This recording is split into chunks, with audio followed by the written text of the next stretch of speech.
Hello दोस्तों, स्वागत है जीटेक एजुकेशन पर। तो जो हमारा चैप्टर चल रहा था वो पांचवा चैप्टर चल रहा था। रेनफोर्स कंक्रीट बीम की बात हो रही थी। तो यहाँ पर जो हमारी सबसे इम्पोर्टेंट क्वेश्चन है वो है design of singly reinforce beam.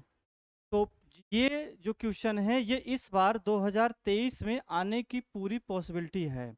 ठीक है, जैसे पिछले जो एग्जाम हुए हैं उसमें 2022 में आया था one way slab. One way slab से पूछा था कि वन वे स्लैब का डिजाइन करिए, मतलब वन वे स्लैब का स्टेप लिखिए। उसी तरह से यहाँ पूछेगा कि design of singly reinforce beam का स्टेप लिखिए, कौन कौन से स्टेप होते हैं। तो सबसे पहला जो हमारा स्टेप होगा वो होगा स्पान निकालने का। स्पान कैसे निकालेंगे? स्पान निकालने के लिए टोटल दो हमारे पास मेथड हैं। पहला है क्लियर स्पान। क्लियर स्पान को हम एल से रिप्रेजेंट करते हैं, इसमें हिंदी में क्या बोलते हैं, इसको शुद्ध पाठ। दूसरा होता है इफेक्टिव स्पान। इफेक्टिव को हम कैपिटल एल से रिप्रेजेंट करते हैं। अगर यहाँ पर देखिएगा, क्लियर स्पान कैपिटल से और इफेक्टिव हम क्या करते हैं स्मॉल से, जिसे बोलते हैं प्रभावी पाठ। जैसे यहाँ पर एक हमारी कोई बीम है, इस बीम का ये हमारी वॉल हो गई, ये वॉल और ये वॉल। इस वॉल का जो हम क्या करते हैं अंदर से अंदर जो हम डिस्टेंस लेते हैं उसे हम बोलते हैं क्लियर स्पान। और जो वॉल के सेंटर टू सेंटर जो हम रिप्रेजेंट करते हैं उसे हम बोलते हैं इफेक्टिव स्पान, जिसे हम क्या करते हैं स्मॉल से रिप्रेजेंट करते हैं। ठीक है, मतलब ये वॉल का आधा लेते हैं, मतलब इस वॉल का आधा और इस वॉल का आधा, और क्या करते हैं जो हमारा क्लियर स्पान है उसको जब उसमें जो वॉल का आधा आधा जोड़ देते हैं तो इसे बोलते हैं इफेक्टिव स्पान। तो ये हम सबसे पहला निकालेंगे। दूसरा क्या निकालेंगे? विड्थ ऑफ वॉल, मतलब दीवार की चौड़ाई निकालेंगे कि दीवार की चौड़ाई कितना है, 20 mm है कि 30 mm है। ठीक है, इसको निकालेंगे। उसके बाद हम बात करेंगे लोड का। तो लोड में जो हमारी बात होगी वो होगी इम्पोज लोड की, मतलब अध्यारोपित भार जो यूडीएल आएगा उसको हम काउंट करेंगे। ठीक है, फिर उसके बाद जो चौथा पोर्शन होगा वो हम काउंट करेंगे ग्रेड ऑफ कंक्रीट और स्टील, मतलब कौन सी हमारी ग्रेड है कंक्रीट की और कौन सी हमारी स्टील यूज हुआ है। ठीक है, तो चलते हैं इसमें आगे। तो जो सबसे पहला हमारा स्टेप आता है कि हम कैसे पहले स्टेप पे आगे बढ़ते हैं। तो स्टेप नंबर 1 जो बता रहा है साइज ऑफ बीम। ठीक है, साइज ऑफ बीम में धरन की माप इसे बोलते हैं। तो सबसे पहले हम क्या करेंगे, अगर हमें साइज ऑफ बीम निकालना होता है तो L/12 से L/15 लेते हैं। L/12 से L/15, और हमें क्या करेगा क्वेश्चन में L दिया रहेगा तो उससे हम क्या निकाल लेंगे, D निकाल लेंगे, मतलब टोटल डेप्थ निकाल लेंगे। ठीक है, उसके बाद क्या करेंगे, जब टोटल डेप्थ आ जाएगा तो D/2 से D/3 कर देते हैं, मतलब दो में से चाहे जो ले लीजिए, मतलब इन दोनों के बीच में। जैसे यहाँ पर अगर हमें D निकालना है तो L/12 से L/15। ठीक है, तो आपकी इच्छा है तो L/13 ले लीजिए, L/14 ले लीजिए। ठीक है, या L/15 ले लीजिए, इससे हमारा D निकल जाएगा। जब D निकल जाएगा तो हम क्या निकाल लेंगे, B निकालेंगे। B क्या होता है, विड्थ ऑफ बीम, मतलब बीम की हम क्या निकालेंगे, चौड़ाई। जो भी D आएगा उस D का आधा या उस D का 1/3 कर देंगे, तो ये हमारा आ जाएगा B। उसके बाद जो तीसरा पॉइंट आता है वो आता है इफेक्टिव डेप्थ ऑफ बीम। तो इफेक्टिव डेप्थ निकालने के लिए क्या करेंगे, जो टोटल डेप्थ होगा उसमें क्या करेंगे, हम इफेक्टिव कवर घटा देते हैं। टोटल डेप्थ जो हमारा आएगा उसमें हम क्या घटा देंगे, इफेक्टिव कवर घटा देते हैं। तो ये हमारा आता है स्मॉल डी आ जाएगा। क्या आ जाएगा, स्मॉल डी आ जाएगा। ठीक है, और जो इफेक्टिव कवर लेते हैं वो लेंगे हम 20 से 50 mm। कितना लेंगे इफेक्टिव कवर, 20 से 50 mm हम इफेक्टिव कवर लेते हैं। तो ये हमारा स्टेप नंबर 1 हो गया। पहला स्टेप हम ये करेंगे। तो पहले स्टेप में सबसे पहले देख लीजिए क्या क्या करना है हमें। स्टेप नंबर 1 में साइज ऑफ बीम में हम पहले डी निकालेंगे, बी निकालेंगे, उसके बाद जब डी और बी आ गया तो स्मॉल हम डी निकाल लेते हैं। दूसरा हमारा जो आएगा वो लोड की बात आएगा। किसकी बात आएगी? लोड की। तो लोड में देखिए क्या क्या करेंगे। लोड में जो हमारी बात होगी स्टेप नंबर 2 में, तो सबसे पहले हमारा जो लोड आएगा वो आएगा इम्पोज लोड। ठीक है, जिसे क्या बोलते हैं? अध्यारोपित भार। ये क्या होता है? इसको हम W1 से रिप्रेजेंट करते हैं। W1 क्या होता है? यूडीएल। मतलब अगर हमारी कोई बीम है, अगर इस तरह का हम कोई बीम बनाते हैं, ये हमारी क्या है? एक बीम है। इस बीम पर क्या होगा कि हमारा क्या आएगा? यूडीएल आ रहा। तो यूडीएल में क्या करेंगे? कितना इसका वेट आ रहा है। यूडीएल का मतलब ये होता है कि उस बीम पर क्या करते हैं? हम यूडीएल लगाते हैं, यूनिफॉर्मली डिस्ट्रीब्यूशन लोड। ठीक है, मतलब कि कुछ लोड लगा देते हैं इस पर इस तरह का। ठीक है, या फिर मान लीजिए कोई बीम है उस पर हम कोई सामान रख दिए, ठीक है, तो वो हमारी यूडीएल हो जाएगी। तो उसको लिए क्या करते हैं? वो W1 हो जाएगा। अब आता है सेल्फ वेट। सेल्फ वेट में हम ये देखते हैं कि जैसे ये बीम है, यहाँ पे समझने वाली बात है।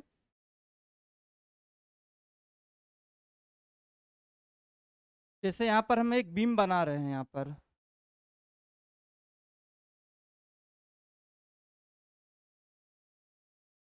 ये बीम है, तो इस बीम का कुछ न कुछ वेट होगा।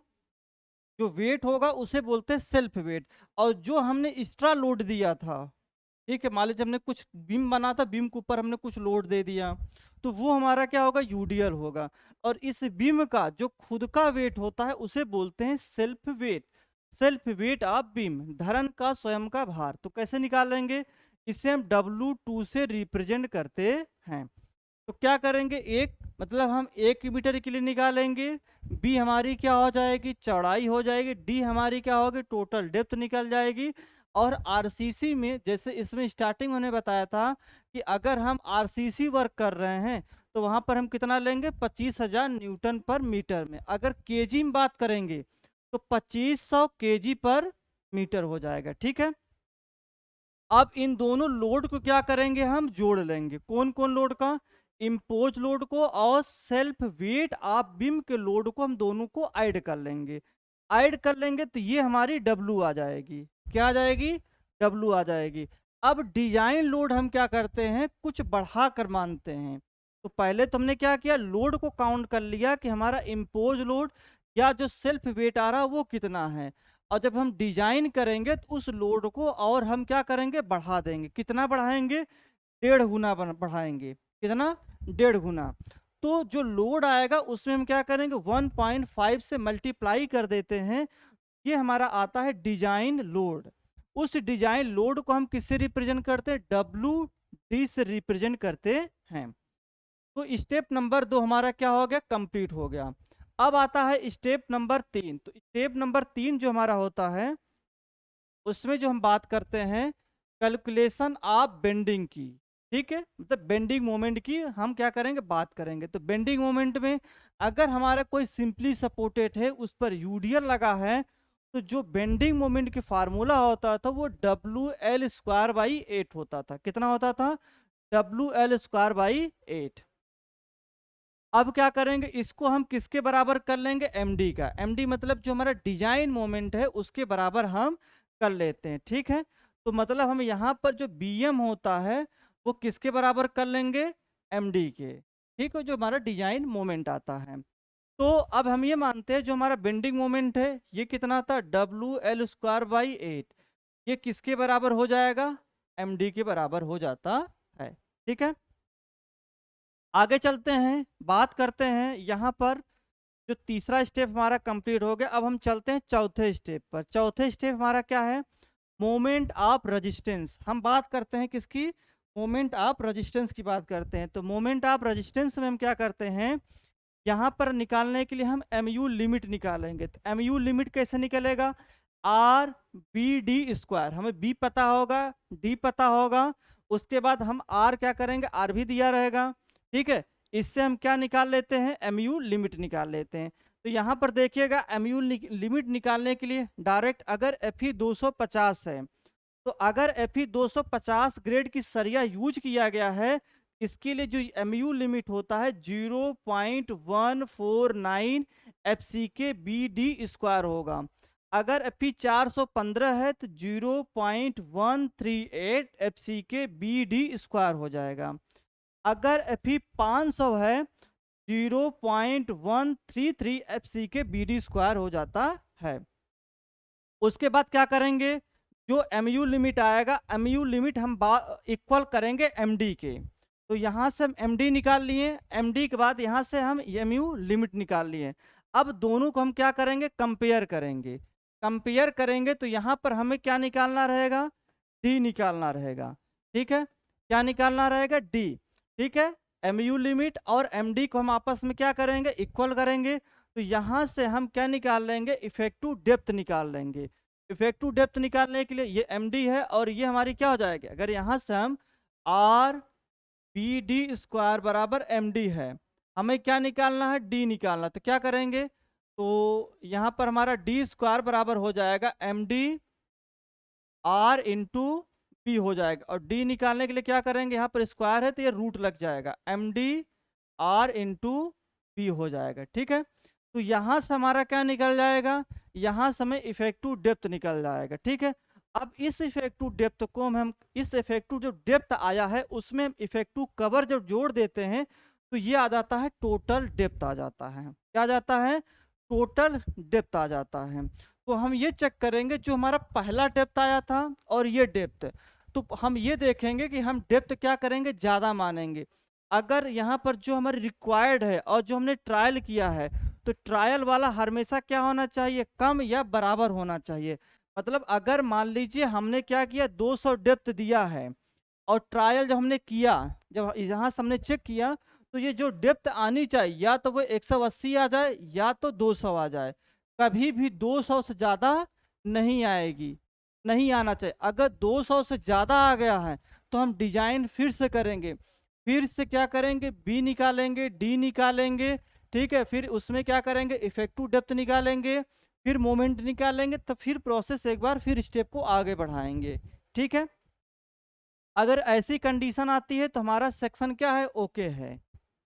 आगे चलते हैं, आगे आता है स्टेप नंबर 5। तो स्टेप नंबर 5 जो आता है तो हम यहाँ पर क्या निकालेंगे, यहाँ पर जो निकालेंगे area of steel. Area of steel मतलब इस्पात का क्षेत्रफल निकालेंगे।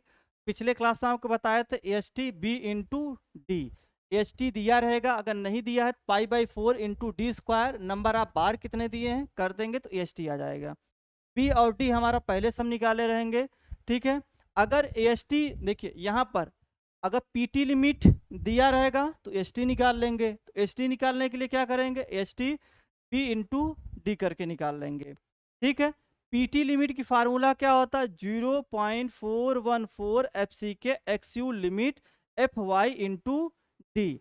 अब आपके दिमाग में आएगा सर XU लिमिट कैसे निकालेंगे। तो XU लिमिट निकालने के लिए हमने आपको बताया था कि अगर हमारी ग्रेड Fe 250 की है, Fe 415 की है और Fe हमारा कितने का है, 500, इसके लिए Fe 250 के लिए क्या करेंगे, 0.53D, 415 के लिए 0.48D और 500 के लिए क्या हो जाएगा, 0.46D हो जाएगा।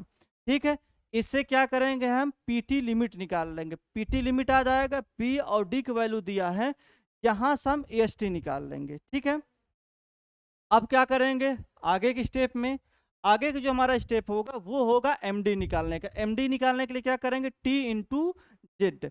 टी की फार्मूला जैसे आपने पढ़ा है 0.87 FY/ST, और क्या होता है जेड, क्या होता है D माइनस 0.42 XU लिमिट होता है। तो यहाँ से हम क्या कर सकते हैं, ST निकालेंगे। पहले तुमने चेक किया, यहाँ से हम क्या करें, ST निकालेंगे। तो MD दिया है पहले से, MD कैसे निकालेंगे, WL²/8 जो पहले से हमने निकाला है, 0.87 FY, ये यहाँ पर आ गया। अब क्या करेंगे, यहाँ पर हम निकालेंगे actual neutral axis. Actual neutral axis C बराबर T करेंगे। ठीक है, अब C की फार्मूला क्या होती थी, 0.36 FCK B XU limit, T की 0.87 FY/ST। तो यहाँ से हम क्या निकालेंगे, ST निकाल लेंगे, चेक कर लेंगे यहाँ से। एस टी निकालने के लिए क्या करेंगे, एस टी हमें निकालना है ये, तो ये जो पोर्शन है ये वाला इसके नीचे आ जाएगा, मतलब ऊपर हमारा हो जाएगा 0.36 F C K B X U limit divide by 0.87 F Y हो जाएगा। ठीक है, इससे हमारा क्या निकल जाएगा, ए एस टी निकल जाएगा। ठीक है, एस टी निकल गया। उसके बाद आप क्या करेंगे, इसमें चेक करेंगे। ठीक है, चेक करेंगे, चेक हम किस में करेंगे, चेक फॉर रेनफोर्स स्टील। जैसे मैंने आपको बताया था, चेकिंग करने के लिए हम ये चेक करेंगे जो हम रेनफोर्स दे रहे हैं मिनिमम कितना देना, मैक्सिमम कितना देना। तो मिनिमम 0.85 BDFY हो जाएगा, ये तो हो गया मिनिमम। मैक्सिमम कितना होगा 4%, 0.04 B/D हो जाएगा। तो जो हम बीम बनाएंगे उसमें मिनिमम ये रहेगा और मैक्सिमम ये रहेगा, इन्हीं दोनों के बीच में हम क्या करेंगे, रेनफोर्समेंट प्रोवाइड करेंगे, किसमें, बीम में। आगे चलते हैं, अब देखते हैं छड़ों की संख्या, छड़ कितने लेंगे। इसके लिए क्या करते हैं, तो हम क्या करेंगे, एज्यूम करेंगे जो मेन बार होती है 12 से 50 mm के बीच में लेते हैं। तो इसके लिए निकालने क्या करेंगे, अगर एरिया ऑफ सिंगल बार, अगर हमें एक बार का एरिया निकालना है तो π/4 फाई स्क्वायर, इसमें हम कुछ भी मान सकते हैं, 12 mm ले सकते हैं, 14 mm ले सकते हैं, 16 mm ले सकते हैं, मतलब हम 12 से 50 mm के बीच में वो किसी, मतलब कोई भी डाया का हम क्या कर सकते हैं, बार को ले सकते हैं। जब बार को ले सकते हैं तो यहां से हम क्या कर सकते हैं, उसका एरिया निकाल लेंगे। एरिया कैसे निकलेगा, π/4 इंटू डी स्क्वायर करके उसका एरिया निकल जाएगा।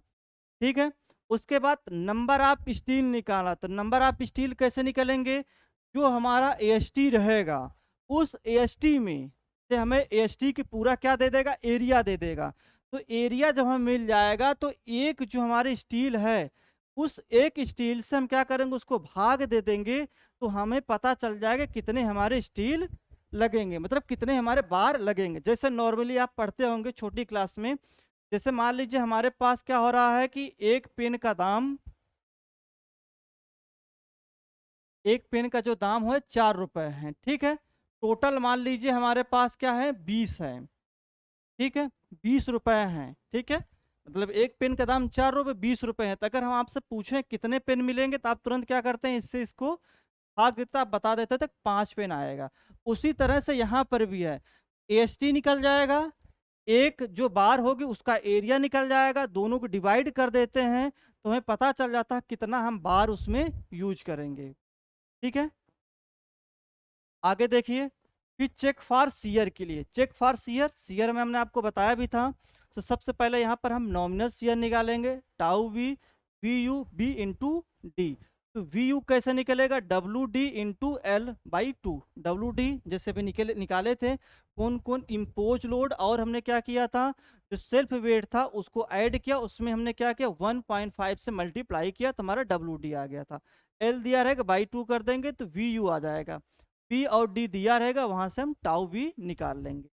अगला क्या आएगा, सीयर स्ट्रेंथ ऑफ कंक्रीट, इसके लिए क्या करेंगे, S T B into D. S T दिया रहेगा, अगर नहीं दिया रहेगा तो मान लेंगे, बी और डी करके हम पी टी निकाल लेंगे। अब देखिए आगे, मैक्सिमम, मैक्सिमम कितना निकालेंगे, तो मैक्सिमम जो हमारा टाउ सी होता था वो ग्रेड ऑफ कंक्रीट पर डिपेंड करता था। जैसे अगर एम 15 था तो 2.5 था, अगर हमारा 20 था तो 2.8 था, अगर हमारा एम 30 था, एम 25 था तो 3.8 होता था, एम 30 है तो 3.5, एम 35 है 3.7, एम 40 होता था तो कितना होता, 4। मतलब कहाँ से स्टार्ट होता था हमारा, 25 मतलब 2.5, 2.8, 3.1, 3.1, 3.5 और 3.7 और 4। ठीक है, M 15, M 20, M 25, M 30, M 35, M 40 या अब तक। ठीक है, अब हम कंपेयर करने के बाद क्या करेंगे, चेक करेंगे। चेक किस में करेंगे, अगर चेक करते समय टाउ वी, अगर हमारा टाउ सी बड़ा हो जाएगा टाउ वी से तो मिनिमम रेनफोर्समेंट देंगे, जैसे हमने पढ़ाया था सीयर में। अगर टाउ वी जो हो रहा है टाउ सी से छोटा है, मतलब टाउ वी क्या हो रहा है, इसके आधे से ज़्यादा है, तो हम कोई भी रेनफोर्समेंट प्रोवाइड नहीं करेंगे। ठीक है, अगला देखिए, अगर टाउ वी, तब यहाँ पे देखिए टाउ सी मैक्सिमम हो जाए टाउ वी और टाउ वी ज़्यादा हो जाए टाउ सी से। ठीक है, तो वहां पर हम क्या करेंगे, प्रॉपर शियर रेनफोर्स प्रोवाइड करेंगे। अगर कभी ऐसा कंडीशन आता है कि टाउ भी हमारा ज़्यादा हो जाता है, टाउ सी मैक्स है, तो हम रीडिजाइन करेंगे, फिर से क्या करेंगे, सेक्शन की डिजाइन करते हैं। ठीक है, तो यहाँ पर देख लीजिएगा, यहाँ पर हमने क्या क्या निकाला था, नॉमिनल टाउ वी से रिप्रेजेंट किया था, टाउ सी शियर स्ट्रेंथ होता, परमिसिबल टाउ सी मैक्सिमम से रिप्रेजेंट कर दिया था।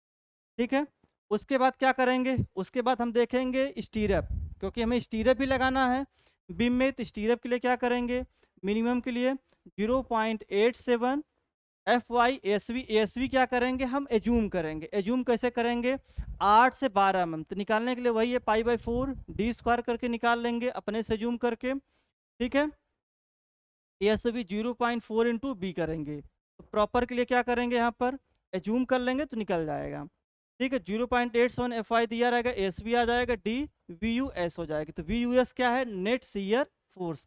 नेट शियर फोर्स निकालने के लिए क्या करेंगे, वी यू जैसे हमारा आया था, वी यू कैसे आया था, टाउ टाउ वी निकाले थे, वी यू 1.5 इंटू वी, तो वहाँ से हमने वी यू निकाल लेंगे। टाउ सी वैल्यू, टाउ सी अभी यहाँ पर था, ठीक है, यहाँ से आप देख लेंगे टाउ सी की वैल्यू,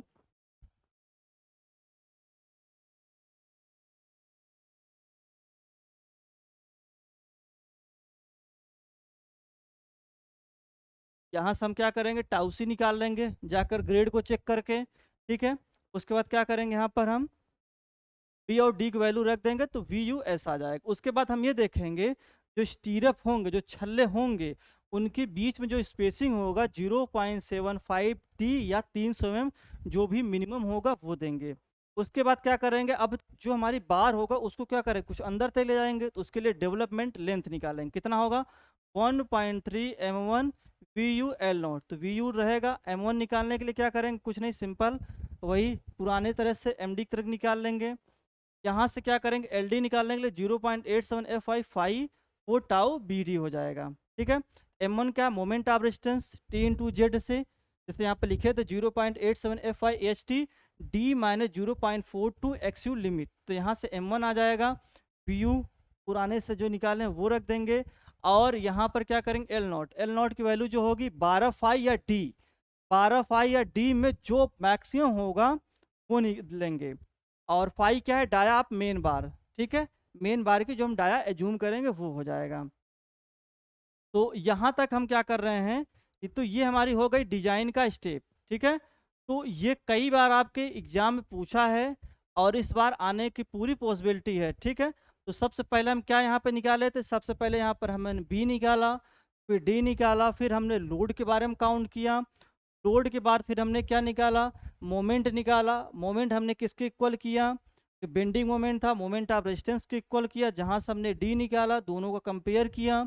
ठीक है, सही है कि नहीं सही है। उसके बाद फिर हमने क्या निकाला, एरिया ऑफ स्टील निकाला, एरिया ऑफ स्टील निकालने के बाद हम एमडी निकाले, फिर ए एन ए निकाले, मतलब एक्चुअल न्यूट्रल एक्सिस निकाला। तो एक्चुअल न्यूट्रल एक्सिस आने के बाद फिर हमने क्या किया, चेक किया सीयर में, तो फिर हमने चेक किया कि हमारी जो रेनफोर्समेंट है वो सही है कि नहीं सही है। तो उसके लिए हमने क्या किया, मिनिमम कितना होगा, मैक्सिमम कितना होगा, ये चेक किया। उसके बाद चेक फॉर सीयर में हमने किया कि टाउ वी क्या होगा, टाउ सी क्या होगा, टाउ सी मैक्सिमम क्या होगा, तीनों का हमने क्या किया, कंपेयर किया। कंपेयर करने के बाद फिर हमने रेनफोर्समेंट प्रोवाइड करना चाहिए न नहीं करना चाहिए, उससे हमने कंपेयर करके पता कर लिया। उसके बाद फिर हमने क्या किया था, उसके बाद हमने स्टीरअप निकाला था, जो एस वी निकाला था, उसके बीच में उनका स्पेसिंग कितना होना चाहिए ये निकाला। ठीक है, और उसके बाद फिर हमने क्या किया, डेवलपमेंट लेंथ निकाला। ठीक है, तो आई होप ये चीज़ आपको समझ आई होगी कि हम कैसे कैसे स्टेप को यहाँ पर करते हैं। अब इस पर एक न्यूमेरिकल देख लेंगे, ये आपके लिए बहुत इंपॉर्टेंट है। ठीक है, तो मिलते हैं नए जो हमारा लेक्चर होगा उसमें इस पर एक न्यूमेरिकल देख लेंगे, फिर हम चलेंगे डिजाइन ऑफ स्लैब में। तब तक के लिए जय हिंद, जय भारत।